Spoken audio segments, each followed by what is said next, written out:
In a small, quiet town surrounded by dense forest, my dad and I decided one summer afternoon to take a hike along a familiar trail we knew well. It was an overcast day, not particularly exciting, and the forest was as still as it could be. The trees stood motionless against the gray sky, and the path was damp from a light rain the night before. As we walked, talking about mundane things like grocery lists and the need to clean the gutters, we didn't notice much around us. The forest seemed unusually silent, but we attributed it to the possibility of an impending storm. We continued our walk, stepping over fallen branches and avoiding the occasional mud puddle. After about an hour of walking, we came to a small clearing where we decided to rest. As we sat on a fallen log eating the sandwiches we had brought, we heard a rustling in the bushes. We paused, half expecting to see a deer, or at most a raccoon.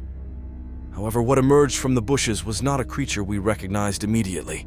It was large and somewhat clumsy, with matted fur and an odd gait as it moved. Its eyes looked tired, and it let out a low growl that seemed more weary than threatening.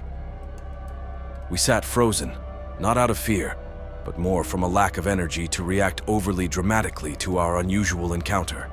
The creature stared at us for a moment, blinked slowly, and then simply turned and shuffled back into the woods, disappearing as quietly as it had appeared. My dad and I looked at each other, shrugged, and without much discussion, decided it was probably just an old bear, or perhaps a lost animal from a nearby area. We finished our sandwiches, packed up our things, and made our way back along the trail to our car. The rest of the walk was uneventful. We spoke little of the creature, dismissing it as just another part of our somewhat dull day in the woods. When we got home, we went about our usual routines, barely mentioning our hike or the brief encounter. That night, as I lay in bed, I thought about the creature for a moment, but the thought was fleeting, drowned out by more pressing concerns about the next day's tasks. And just like that, the memory of our encounter with the monster in the woods became just another dull story.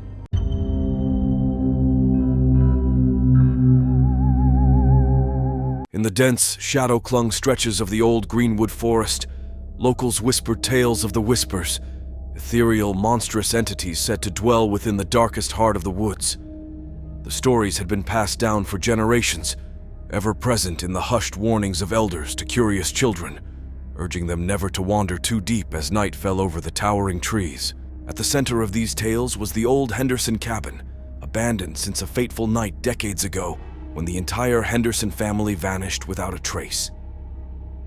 The cabin, now overgrown and decrepit, stood as a somber monument to their memory and as a stark reminder of the forest's dark reputation. It was mid-October when 5 college friends, Ella, James, Sophie, Derek, and Mia, decided that the Henderson cabin would be the perfect spot for a weekend getaway.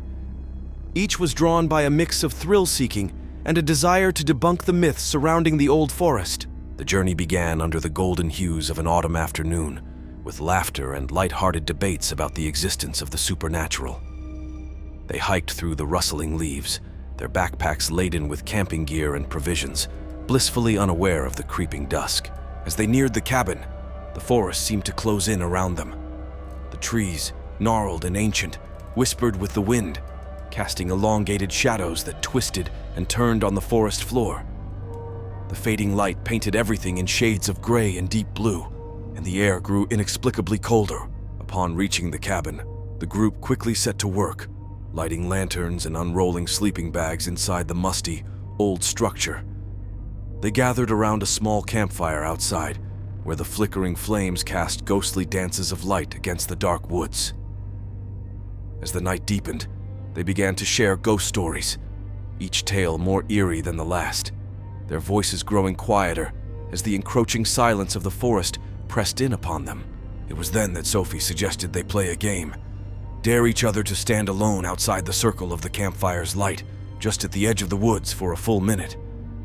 The first rounds were met with nervous giggles and hesitant bravado, but when it was James's turn, he strode confidently to the designated spot, disappearing into the shadows beyond their campfire's reach. The minute began, and the group waited, watching the spot where James had stood. 30 seconds passed, then 45. Just as they reached the final count, A chilling scream tore through the night. Panicking, the group rushed towards the sound, calling out for James.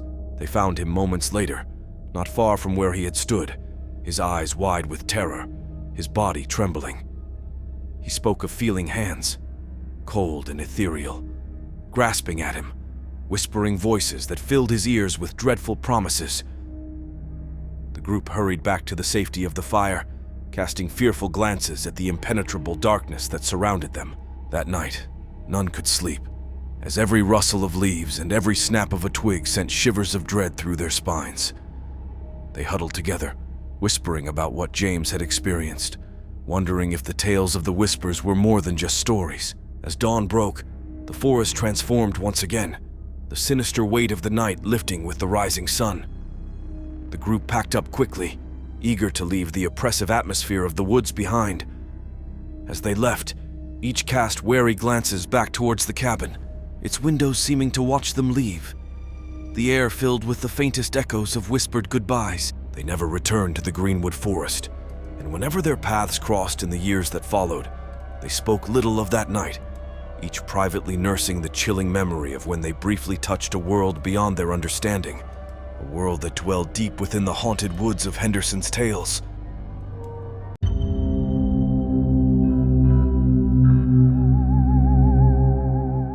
Deep in the heart of rural Maine, the small town of Maple Hollow lay surrounded by vast, dense forests, known for their breathtaking beauty and unsettling silence.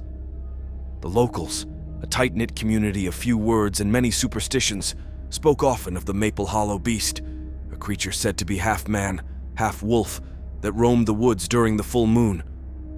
The legend dated back generations and was so ingrained in the town's lore that every child knew to be indoors by dusk during the full moon. But like all small towns, Maple Hollow had its skeptics, and among them was Jason Burke, a young, ambitious journalist from the city who saw these tales as nothing more than quaint myths to attract tourists. Intrigued and sensing a story that could make his career, Jason arrived in Maple Hollow with the intent of debunking the legend. He scheduled his visit to coincide with the full moon, determined to camp out in the woods and record his findings. Armed with his camera, notebook, and a healthy dose of skepticism, he ventured into the forest as the sun began to dip below the horizon.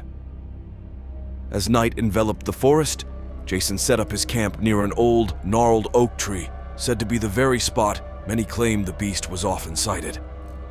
The air was crisp, and the rustling of leaves underfoot seemed louder in the moonlit silence.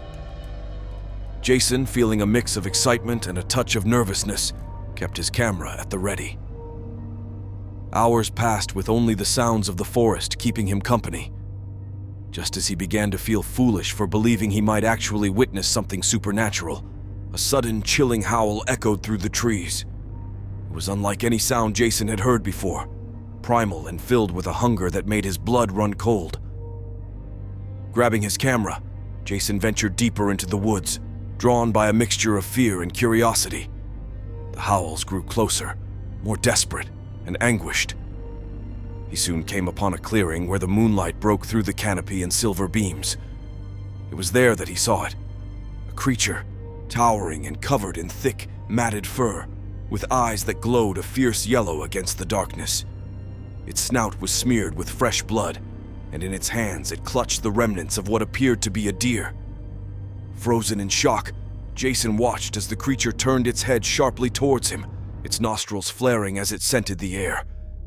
With a guttural growl, it dropped its gruesome meal and began moving towards him, its movements unnervingly human-like. Panic surged through Jason as he realized he was no longer the hunter, but the hunted. He turned and ran, the camera forgotten as survival instincts took over. The beast gave chase, its howls a constant presence just behind him. Jason's heart pounded in his ears as branches whipped past his face and roots threatened to trip him at every step. Just as he thought he would be overtaken, Jason saw the lights of Maple Hollow through the trees. Using his last reserves of energy, he burst from the tree line and stumbled into the town, screaming for help. The villagers, who had formed a search party after noticing the unfamiliar car parked by the forest's edge, quickly surrounded him. Back in the safety of Maple Hollow, Jason recounted his tale, his previous skepticism replaced by a terror he could barely articulate. The villagers listened, their faces grim and knowing. They had lived with the legend for so long that it had become part of their reality, a truth they accepted and respected. Jason left Maple Hollow the next day, his story written not with the cynicism of a skeptic, but with the reverence of a believer. His article, when it was published, did not expose a myth, but rather shared a chilling account of a legend that was all too real for those who lived in the shadow of the Maple Hollow woods. The story spread widely, adding a new layer of mystery and caution to the lore of the Maple Hollow beast. Jason never returned to the woods, and he often woke from dreams where yellow eyes watched him from the darkness, a reminder that some mysteries are better left unchallenged.